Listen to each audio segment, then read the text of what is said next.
একটা মানুষকে জ্যান্ত পিটিয়ে আগুনে পোড়ানো এ কোনো ধর্ম সিদ্ধান্ত হতে পারে? কোনোদিনই নয়। কোনো ধর্মই এই শিক্ষা আমাদের দেয়নি। প্রত্যেক ধর্মই শিক্ষা দিল জীবকে ভালোবাসতে, দয়া করতে, মনুষ্য জাতির কল্যাণের জন্য কাজ করতে। এটাই প্রত্যেক ধর্মের শিক্ষা। হাজার হাজার মানুষ দাঁড়িয়ে দাঁড়িয়ে তামাশা দেখছে, হ্যাঁ, মোবাইলে ভিডিও করছে, ছবি তুলছে, একজন নেই বাঁচানোর জন্যে। কি আহাজারি, কি আর্তনাদ! কিসের ধর্ম আমরা পালন করছি? আজ এতে কেউ যদি আমাদের শিক্ষা না হয়, এই সনাতন জাতির আর কোনোদিন শিক্ষা হবে? এখন দেখছেন হিন্দু মিডিয়া চ্যানেলটি সাবস্ক্রাইব করুন। এই কলিহত জীবের লক্ষণ কি হবে?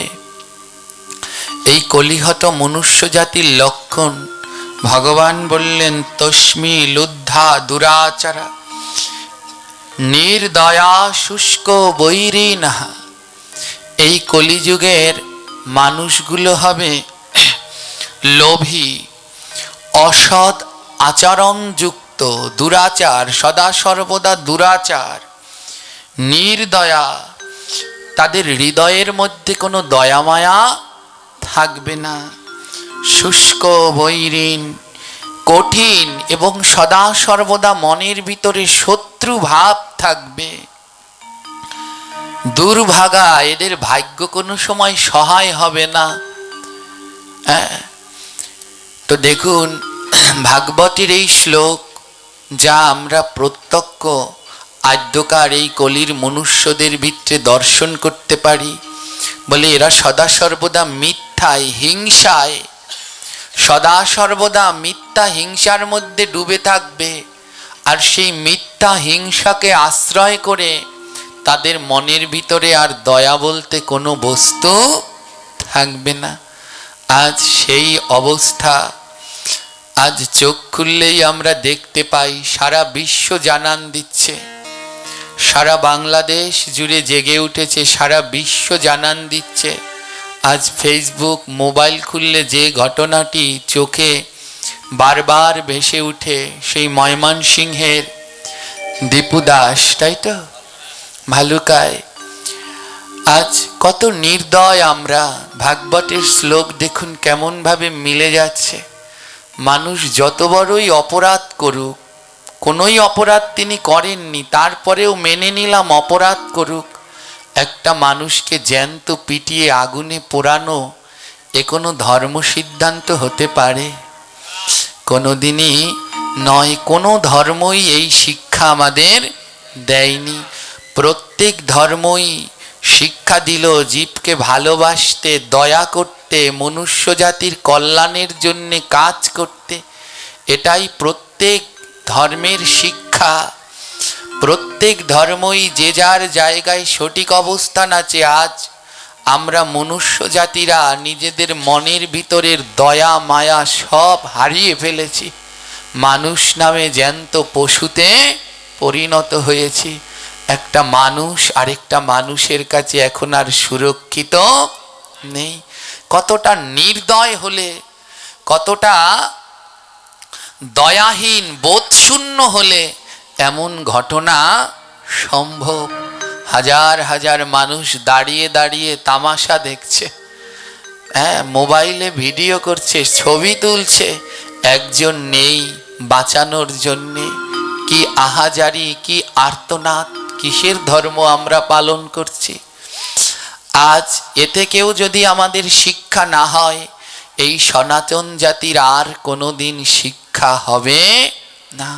সত্যি বলতে শিখুন, সত্যি বলতে শিখুন। আজ আওয়াজ তুলুন, আর কিছু পারুন আর না পারুন। আজ তাকে এমন নির্মমভাবে হত্যা করা হয়েছে, তার জন্যে গোবিন্দের কাছে প্রার্থনা করুন। এই হিংস্র পৃথিবীতে, এই হিংস্র পৃথিবীতে যেন তাকে আর আসতে না হয়। গোবিন্দ যেন তাকে মুক্তি দিয়ে স্বধামে নিয়ে যায়, স্বধামে যেন গমন করেন তিনি। এই হিংস্রতা আর সহ্য হচ্ছে না, কোনো লাভ নেই। একটার পর একটা এমন হিংস্রতা হবে, যে করবে কেউ বলবে পাগল হয়ে গেছে, কোনোটা পাগল হয়ে গেছে, একটা একটা করে আবার বলবে এরাও পাগল হয়ে গেছে। এমনি করে চলতে থাকবে, জানি না কবে এর থেকে মুক্তি আছে। তাই আসুন মানুষ হয়ে মানুষকে ভালোবাসি, প্রত্যেক জীবের উপরে দয়া রাখি, যেন এমন হিংস্রতার দিকে না আগাই। সবার উপরে মানুষত্ব, তাহার উপরে নাই। মনুষ্যত্ববোধ রাখুন। মনুষ্য দেহ থাকলেই কোনোদিন মানুষ নয়। মানুষের দেহ থাকলেই, হাত পা থাকলে, কথা বলতে পারলেই সে মানুষ নয়। মানুষ হতে হলে তার একটা বিবেক দরকার, মন দরকার, চেতনা দরকার। চেতনা দরকার, চেতনা, বিবেক, মন যদি না থাকে, তার যতই মানুষের দেহ থাক, সে কোনোদিন মানুষ নয়। যদি কেউ অপরাধ করে, দেশে আইন আছে, সেই আইনের হাতে তুলে দিন, তাকে আইন শাস্তি দিক, কিন্তু এমনিভাবে সর্বসম্মুখে এহেন কার্য করার অধিকার কারো নেই। তাই আদ্যকার এই ধর্মমঞ্চ থেকে আমরা সবার কাছে এই বার্তাটি পৌঁছে দিতে চাই, যারা এহেন কার্য করল, প্রশাসন, সরকার যেন তাদের দিকে যথাযথ দৃষ্টিপাত দিয়ে এর দৃষ্টান্তমূলক শাস্তি প্রদান করে, যেন ভবিষ্যতে এরকম কোনো কেউ না করতে পারে। কোনো মায়ের কোল এমনি যেন খালি না হয়। দেখুন আজ সেই মায়ের কি আহাজারি, একমাত্র সম্বল সংসারের কি আহাজারি। একটু ভাবলে না আগে, এই ঘটনা করার আগে ওর মা কি করবে, ওর পরিজনগণ কি করবে? একটু সেই চেতনাবোধ আমাদের হলো না। এটা তো কোনো ধর্ম শিখায় না। তাই আসুন স্ব ধর্মে মহিমান্বিত হই এবং সবার প্রতি সবাই দয়া রাখি, ভালোবাসা রাখি, মিলেমিশে থাকি। আগের সেই গানটা শুনি, আগে কি সুন্দর দিন কাটাইতাম, গ্রামের নওজোয়ান, হিন্দু মুসলমান মিলা সব বাউলা গান আর জারি গান শুনতাম। এগুলো এখন শুধু গানের পাতায় লেখা, এ আর বোধহয় সত্যি হওয়া সম্ভব নয়। কিন্তু আমার প্রার্থনা, আমরা সবাই এই দেশে মিলে মিশে একসাথে কাঁধে কাঁধ মিলিয়ে চলতে চাই। এমন হিংস্রতা আমরা চাই না। কেউ কারো ধর্মের নামে অবমাননা করুক, এ কোনো ধর্ম, এ হিন্দু ধর্ম যদি কোনো সনাতনী এটা করে, তাহলে সেও স্বধর্মের মধ্যে পড়ে না। সনাতন ধর্ম অন্য কোনো ধর্মকে অবমাননা করা, হিংসা করা শিখায় না। সনাতন ধর্ম দয়া, জীবে দয়া নামে রুচি, বৈষ্ণব সেবন, ইহা বিনা ধর্ম নাই, শুনো সনাতন। এ ধর্ম দয়া শিখায়, শুধু মানুষের উপরে নয়, প্রত্যেকটা জীবের উপরে। এ ধর্ম কোনো জীবকে হত্যা করতে শিখায় না। এ ধর্ম কোনো মারামারি, রক্তপাত শিখায় না। তাই আদ্যকার সবার কাছে অনুরোধ রইল, আসুন স্ব জায়গায় থেকে স্ব ধর্ম পালন করি, এই হানাহানি ভেদাভেদ বন্ধ করি, যে যার ধর্ম পালন করি, মিলে মিশে সুন্দর একটা বাংলাদেশ গড়ি। এই প্রার্থনা আজ এই আসর থেকে আমরা রাখি। জয় নিতাই। আদ্যকার এই কলিজীব এ ভাগবতের লক্ষণ বললেন, তস্মিল উদ্ধা দুরাচারা, সব দুরাচারে ভরে গেছে, সদাচার আর নেই। নির্দয়া, কোনো মনের ভিতরে দয়া মায়া নেই। গোবিন্দকে পেতে হলে মা দয়ার দরকার আছে। যদি দয়াটা মনের ভিতরে না থাকে, কোনোদিন গোবিন্দ পাওয়া সম্ভব নয়। হ্যাঁ, ওই যে কালকে বলেছিলাম, এই ভগবানকে পেতে হলে এই দেহটা হলো একটা জমি। আগে দীক্ষা নয়, আগে গুরু কাছে গিয়ে দীক্ষা নয়, আগে শিক্ষা গ্রহণ করো। এই দেহটা একটা জমি। শিক্ষা গুরু জপের মালা ধরিয়ে দিচ্ছেন, ওই নাম জপ করো। নাম জপ করলে কি হয়, এই দেহটা চাষ হয়ে যায়। ফসল ফলাতে হলে আগে জমিকে চাষ দিতে হবে, জল দিতে হবে, সার দিতে হবে। তারপর যদি তাতে বীজ লাগায়, তাহলে তাতে গাছ হবে আর সেই গাছে ফল ফুল হবে। এই দেহটা হলো একটা জমি, আর এই জমিতে চাষ করো, সেই চাষের নাম হলো নাম।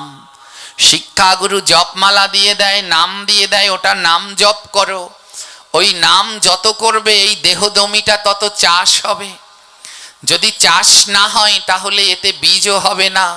দীক্ষাগুরু কানে বীজ মন্ত্র দেয়, ওটা বীজ।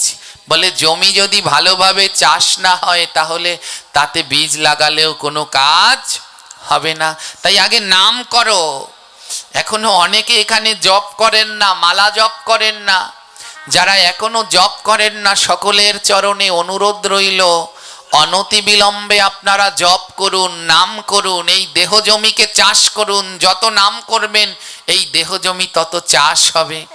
বলে যত নাম করবেন, বলে নাম করলে কি হবে, জমি তো চাষ হলো। বলে যত নাম করবেন তত নয়নে জল বাড়বে, যত নাম করবেন তত নয়নে জল বাড়বে। নামে চাষ হলো, দুই নয়ন থেকে দেহ জমিতে জল দিন। এবার জল দেয়া হলো, চাষ দেয়া হলো, এবার এতে সার দিন। বলে সার কি, যেদিন দুই নয়নে জল ঝরবে সেদিন বুঝবেন সাধু সঙ্গের কি মাহাত্ম্য। ছোটবেলায় আমি ঠাকুমার সাথে নাম কীর্তন শুনতে যেতাম, তো গিয়ে অবাক হয়ে বসে থাকতাম। দেখতাম ওই নামের আসরে সবাই কাঁদে, একজন আরেকজনকে জড়িয়ে ধরে, নয়ন থেকে জল ঝরে, কাঁদে। ঠাকুমাকে জিজ্ঞেস করতাম, ঠাকুমা কেউ ব্যথা পেলে কাঁদে, কারো মনে দুঃখ থাকলে কাঁদে, কিন্তু ওই নাম কীর্তনের আসরে গিয়ে তোমরা কাঁদো কেন, অমন বুকে জড়িয়ে ধরো কেন? তখন আমার ঠাকুমা বলল, যেদিন তুমি এটা বুঝতে পারবে সেদিন তোমারও ওই নাম আসরে গেলে নয়নে জল ঝরবে। সেদিন ওই নামের আসরে গেলে তোমারও নয়নে জল ঝরবে। আদ্যকার যখন এই নামের ভিতরে রুচি হবে তখন নয়নে জল ঝরবে, আর যখন নয়নে জল ঝরবে তখন হৃদয়ে প্রেম আসবে। আর প্রেম আসলে বুঝতে পারবেন সাধু সঙ্গ ভক্ত সঙ্গের কি মহিমা। নামে চাষ দিলেন, নয়নের জল দিলেন, এবার এই দেহ জমিটায় সার দিন।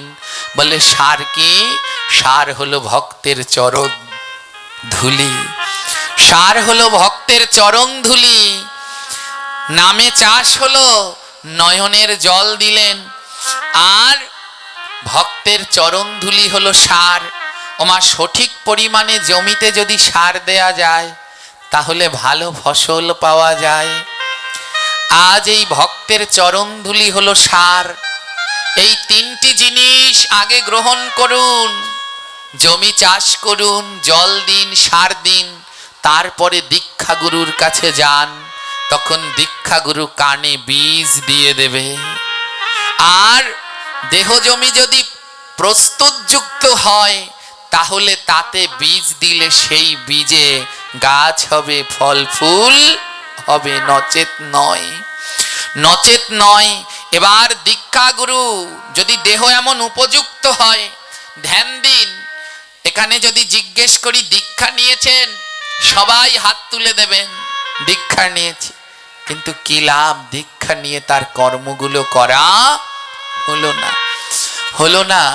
আজ সারাদিন অনেকটা মনের ভিতরে একটি দুঃখ। এখানে অনেকজন আজ নাম নিয়েছে, তাদের ভিতরে দেখলাম অনেকের পূর্ব গুরুদেব আছে। জিজ্ঞেস করছি তোমার পূর্ব গুরুদেবের মন্ত্র কি, দেখি 1 মিনিটের মধ্যে তাদের মন্ত্র স্মরণ করা হয়ে যায়। আমরা যখন মন্ত্র স্মরণ করতে বসি 15 মিনিট 20 মিনিট লেগে যায়, আর দেখি তারা 1 মিনিটের মধ্যে মন্ত্র স্মরণ সম্পন্ন। একজনকে সাহস করে বললাম, তুমি একটু বলো তো, মাথায় নিলাম অপরাধ, একটু বলো কি মন্ত্র। জানেন যা বললো, ও না আছে কোনো শাস্ত্রে, না আছে কোনো গ্রন্থে। ওই সরল সহজ শিষ্যগুলো গুরুর উপরে বিশ্বাস রেখে সেই ভুল মন্ত্রগুলোই জপ করে যাচ্ছে। ওনাদের কোনো দোষ নেই, কারণ ওনারা তো সত্যজ্ঞানে গুরুবাক্য বিশ্বাস করে বসে আছে। কিন্তু চিন্তা করছি ওই গুরুদেবদের কথা যারা তাদেরকে নিয়ে এমন ছেলে খেলা করছে, এদেরকে কি গতি হবে, কেন এমন করে মানুষ ঠকাচ্ছে। আজ সারা বাংলাদেশ জুড়ে প্রতিযোগিতা শুরু হয়েছে, শিষ্য বাড়ানোর প্রতিযোগিতা। কে কত শিষ্য বাড়িয়ে যেতে পারে। শিষ্য হয় অনেক, কিন্তু ভক্ত আর তৈরি করা হলো না। তাই আসুন একটু ভক্ত তৈরির দিকে চেষ্টা করুন, একটু তাদের প্রসাদী সদাচারী বানানোর চেষ্টা করুন। কানে একটা মন্ত্র দিয়ে রেখে গেলাম, আর কোনো খোঁজ খবর নেই। কানে দেয় হিসফিস, বছর বছর চান্দা দিস। ওই কানে একটা কি হিসফিস করে বলে গেল, আর গুরু শিষ্যের সেটা মনে নেই। এখানেই দুজন আছেন, স্বামী আর স্ত্রী, এই আসরেই বসে আছে। স্বামীর এক মন্ত্র আর স্ত্রীর আরেক মন্ত্র। হ্যাঁ, দুজনার সাথে আকাশ পাতাল ব্যবধান। এই আসরেই তারা এখনো বসে আছেন। কি অবস্থা মন্ত্র দেয়ার! হ্যাঁ, এমন যদি হয় কি করে এর গতি হবে বলুন? তাই এমন যেন না হয় কানে হিসপিস দিয়ে কি একটা হিসপিস করে গুরুদেব বলে গেল, আর শিষ্যটা খুলেও দেখলো না, পড়েও দেখলো না, আর বছর বছর গুরুদেব এসে বলে বাৎসরিক অনুষ্ঠান চান্দাটা দিস।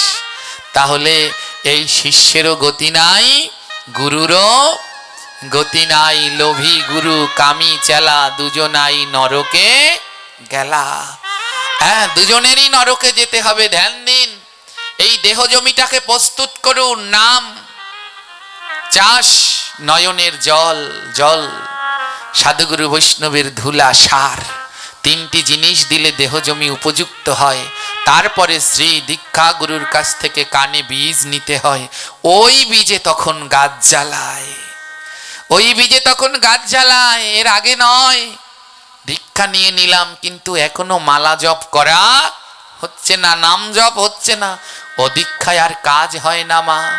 তাই সবার চরণে অনুরোধ রইল, ও মন্ত্রে পার হতে পারবেন কি পারবেন না আমি জানি না, কিন্তু কেউ যদি হরে কৃষ্ণ মহামন্ত্র জপ করে অনায়াসে আমার গোবিন্দ তাকে ভব নদী পার করে।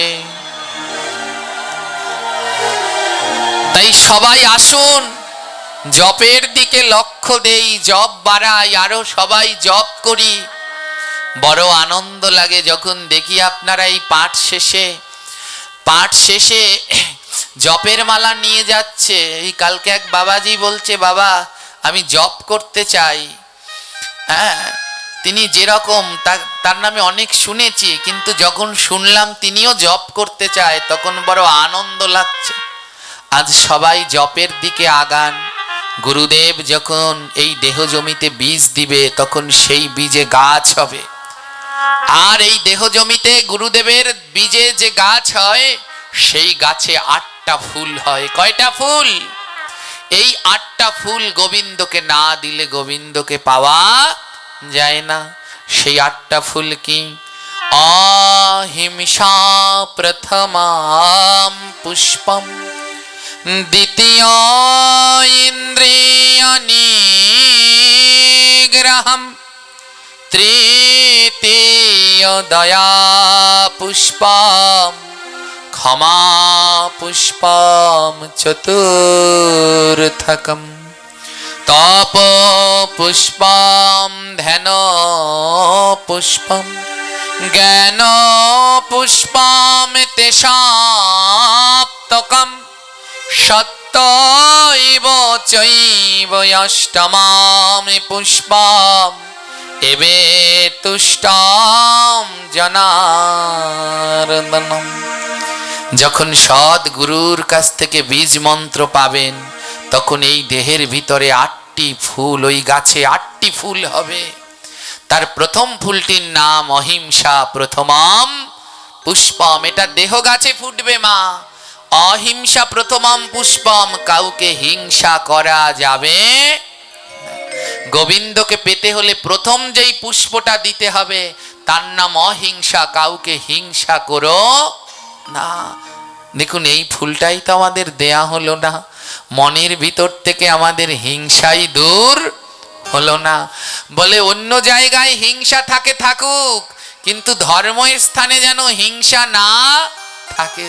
কেমন কলিকাল আসলো, সব থেকে বেশি হিংসা এখন ধর্মের মধ্যেই লেগে গেছে, ধর্মের মধ্যেই লেগে গেছে। দেখেছেন রামভদ্রাচার্যজি তিনি নির্দেশনা দিয়ে দিয়েছেন, কল্কি অবতার খুব তাড়াতাড়ি আসছে। দেখেছেন কি নির্দেশনা দিয়ে দিয়েছেন, কল্কি অবতার খুব তাড়াতাড়ি আসছে। যে হারে অনাচার বাড়ছে, হ্যাঁ, যে হারে অনাচার বেড়ে চলেছে, হানাহানি ভেদাভেদ বেড়ে চলেছে, এবার তার আসার বোধহয় প্রায় সময় হয়ে গেছে। হ্যাঁ, তাই প্রথম গোবিন্দকে পাওয়ার জন্য যেই পুষ্প, তার নাম অহিংসা, কারো সাথে হিংসা নয়। দ্বিতীয় ইন্দ্রিয় নিগ্রহম, তৃতীয় দয়া পুষ্পম। গোবিন্দকে পাওয়ার তৃতীয় ফুলটার নাম হলো দয়া। আর কবে হবে এই হৃদয় মাজারে, আর কবে দয়া হবে? আর তো দয়ার অনুভব হলো না। এমন কঠিনতর এই পৃথিবী, এই সমাজ দেখে আজ কারো উপরে কারো দয়া নেই। মহাপ্রভু বললেন জীবে দয়া, জীবকে দয়া তো ভুলেই গেছি। আজ মানুষের উপরে মানুষেরই দয়া। ভাই ভাইকে একটুখানি জায়গার জন্য খুন করে দিচ্ছে। কেমন কলিযুগে আমরা বাস করছি। আজ এই দয়াটাকে আনুন হৃদয় মাজারে। যদি দয়া না থাকে গোবিন্দ পাওয়া সম্ভব নয়। সদা সর্বদা এই হৃদয় মাঝারে দয়া রাখুন মা। যখন এই দয়া না থাকবে, মন সরল না হবে, তাহলে কোনোদিন গোবিন্দ পাওয়া যায় না। ঠাকুর মহাশয় তার ভজনের ভিতরে লিখেছেন, সরল করিয়া মন গৌরাঙ্গেরও গুণ গাও গাও পুন, গৌরাঙ্গেরও গুণ সরল করিয়া মন। মহাপ্রভুর গুণগান যদি গাইতে চাও, তাহলে আগে মনটাকে সরল করো। সরল মন না হলে কোনোদিন গৌরের গুণ গাওয়া যায় না। গেলেও তাতে কোনো কাজ হয় না। আগে মনটাকে সরল করো, পবিত্র করো। বলে মন কখন সরল হয়, মন কখন পবিত্র হয়? বলে মহৎ সাধুগুরু সঙ্গ করলে মন সরল হয়, পবিত্র হয়।